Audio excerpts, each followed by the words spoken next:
پہلا کام ہو گیا دعوت الی القرآن، دوسرا کام امر بالمعروف نہی عن المنکر۔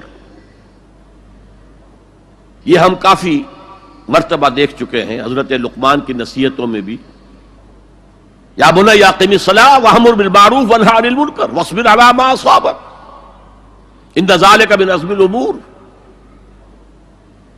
اب یہاں پر بھی وہی آیا، نیکی کا حکم دیں، بدی سے روکیں۔ امر کا لفظ عربی زبان میں صرف حکم کے لیے نہیں آتا، مشورے کے لیے بھی آتا ہے۔ اسی طریقے سے اور بعض آیات، تو میرے نزدیک سورت بحیثیت مجموعی مکی ہے، اس کا پورا مزاج مکی صورتوں والا ہے، اس میں کوئی شک نہیں۔ البتہ کچھ آیات اس میں مدنی نہیں بلکہ اس اعتبار سے برزخی ہیں کہ حضور جب مکے سے تشریف لے جا رہے تھے مدینے کی طرف، اس اثناء میں نازل ہوئی۔ انہی میں وہ آیت ہے الذین ان مکناہم فی الارض اقاموا الصلاۃ وآتوا الزکاۃ وامروا بالمعروف ونہوا عن المنکر۔ وہ لوگ کہ جنہیں اگر ہم زمین میں غلبہ عطا کر دیں، تمکن عطا کر دیں، طاقت دے دیں، تو وہ نماز قائم کریں گے، زکوٰۃ کا نظام قائم کریں گے، نیکیوں کا حکم دیں گے، بدیوں سے روکیں گے، اس لیے کہ تمکن فی الارض حاصل ہو چکا ہے۔ اب بدیوں سے جب بالجبر بھی روکا جا سکتا ہے، نیکی کا حکم دیا جا سکتا ہے، زکوٰۃ زبردستی لی جائے گی، دینا چاہو یا نہ دینا چاہو، انکار کرو گے تو تمہارے ساتھ قتال ہوگا۔ اس لیے کہ اب معاملہ جو ہے صرف واعظ و نصیحت کا نہیں ہے، اب تمکن ہے، غلبہ ہے، طاقت ہے، قوت ہے۔ تو جہاں جہاں جس جس درجے میں کسی کو بھی کوئی اختیار اور اقتدار ہو، اس پر واجب ہے امر بالمعروف اور نہی عن المنکر۔ ہیڈ آف دی فیملی پر واجب ہے کہ اپنی فیملی کے اندر وہ یہ فریضہ سر انجام دے، نیکی کا حکم دے، بدی سے روکے۔ بدقسمتی سے ہمارے ہاں آج کل کچھ لوگوں نے ان دونوں کو علیحدہ علیحدہ کر دیا ہے۔ نہیں یعنی منکر کرو گے، لوگوں کو روکو گے، ٹوکو گے، سودی کاروبار کرنے کے اوپر جو بھی وعیدیں آئی ہیں وہ اگر سناؤ گے لوگوں کو، وہ بھیڑ چھٹ جائے گی، لوگ سنیں گے نہیں، چلے جائیں گے۔ میرے ساتھ یہ واقعہ ہوا ہے پاکستان میں۔ میری انجمن کے مؤسسین میں سے ایک صاحب تھے، ہیں ابھی زندہ ہیں۔ انہوں نے مجھ سے آ کر ایک دفعہ کہا کہ ڈاکٹر صاحب ہمارے لیے تو سود کو چھوڑنا ممکن نہیں ہے، ہمارا کاروبار ایسا ہے کہ بینک سے معاملہ کیے بغیر ہم نہیں چل سکتے، اور آپ ہمیں دوسرے تیسرے جمعے میں وہ حدیثیں سنا دیتے ہیں کہ الربا 70 حوبا ایسرھا ان ينكح الرجل امہ۔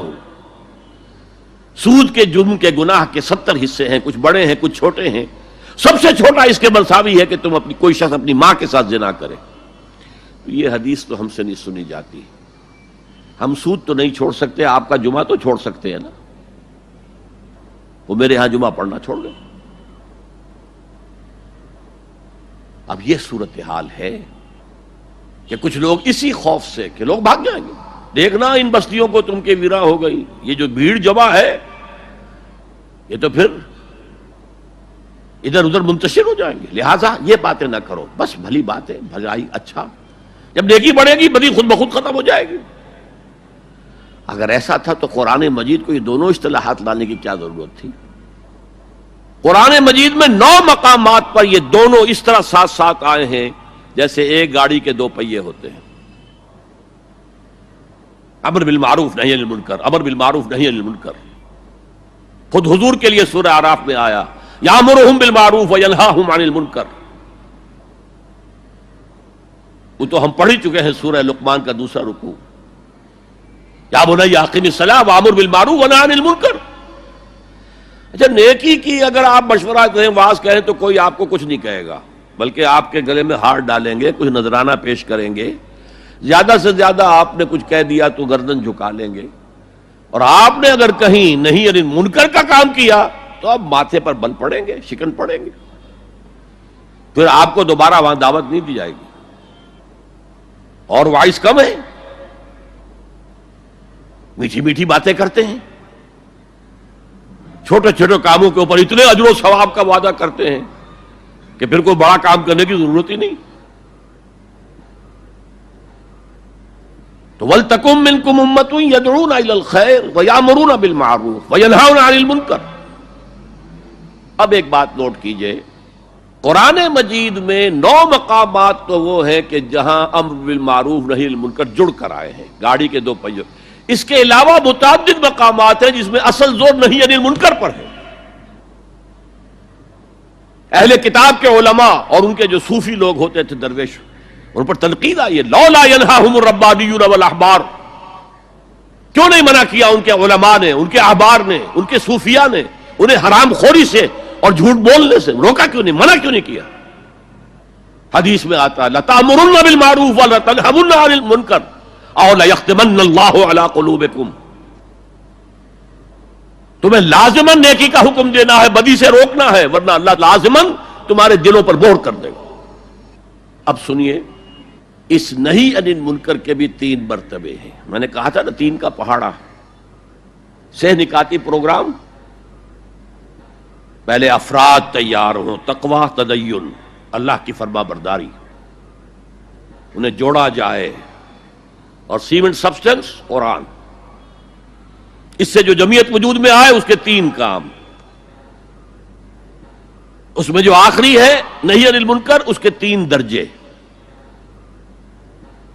2 حدیثیں میں آپ کو سنانا چاہتا ہوں، دونوں مسلم شریف کی ہیں۔ ایک کے راوی ابو سعید الخدری رضی اللہ تعالی عنہ، سمعت رسول اللہ صلی اللہ علیہ وسلم یقول، وہ فرماتے ہیں میں نے اللہ کے رسول کو یہ فرماتے ہوئے سنا، من رأى منکم منکرا فلیغیرہ بیدہ فإن لم یستطع فبلسانہ فإن لم یستطع فبقلبہ وذلک اضعف الایمان۔ تم میں سے جو شخص بھی کسی بدی کو دیکھے اس کا فرض ہے کہ طاقت سے، ہاتھ سے اس کو روکے، بدلے۔ اگر اس کی استطاعت نہ رکھتا ہو تو زبان تو استعمال کرے، گونگا شیطان تو نہ بن جائے، کہے تو صحیح اللہ کے بندے باز آ جاؤ، اے اللہ کے بندو اللہ کے غضب کو دعوت مت دو، کہو تو صحیح۔ اور اگر زبانوں پہ بھی تالے پڑ گئے ہوں اور زبانوں کے گدیوں سے کھینچے جانے کا امکان ہو جائے تو آخری درجے میں فَإِن لَّمْ يَسْتَطِعْ فَبِقَلْبِهِ، دل سے شدید نفرت تو رکھے، راتوں کی نیندیں حرام تو ہوں، سوچے تو صحیح کیا ہو رہا ہے۔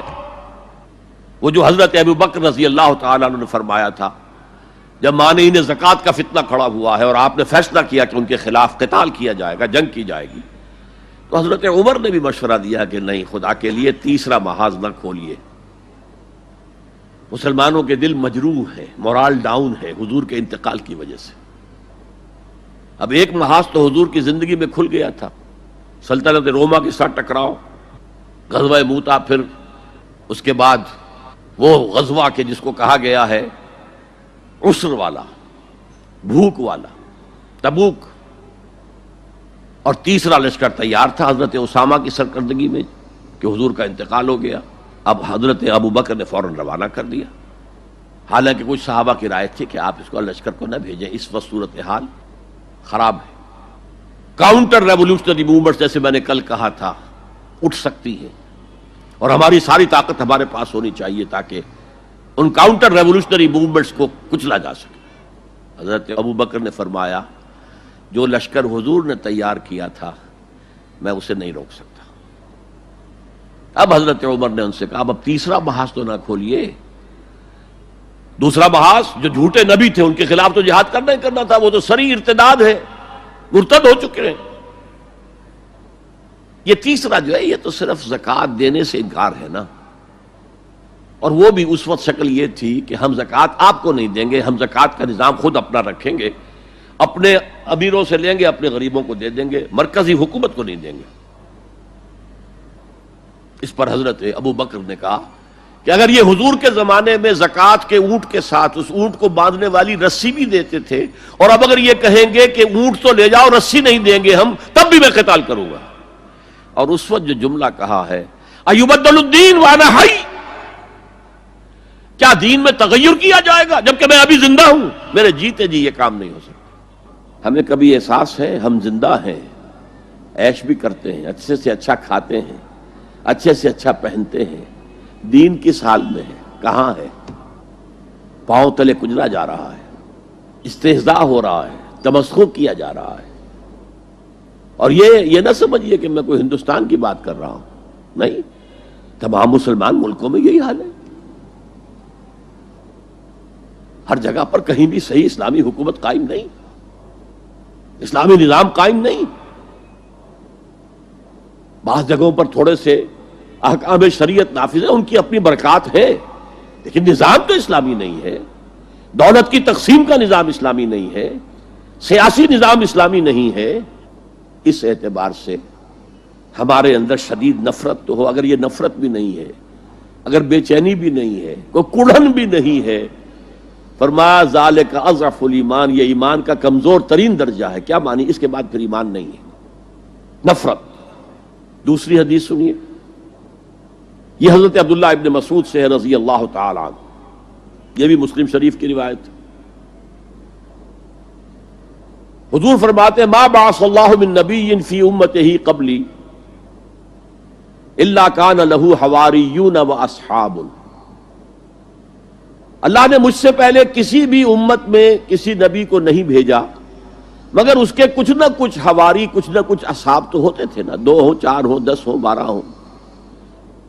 حضرت عیسیٰ کے حواری 12 تھے، ایمان لانے والے کل کہتے ہیں 72 تھے، بہرحال کچھ نہ کچھ ساتھی، حواریون و اصحاب یاخذون بسنتہ ویقتدون بامرہ، وہ کیا کرتے تھے؟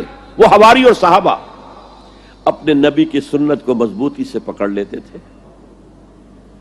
اور انہی کے احکام کی پیروی کرتے تھے۔ یقتدون بامرہ، اقتداء کرتے تھے، پیروی کرتے تھے۔ ثم انہا تخلف من بعدہم خلوف، پھر ہمیشہ ایسا ہوا ہے کہ بعد میں کچھ ایسے ناخلف اٹھے، یفعلون یقولون ما لا یفعلون وَيَفْعَلُونَ مَا لَا يُؤْمَرُونَ،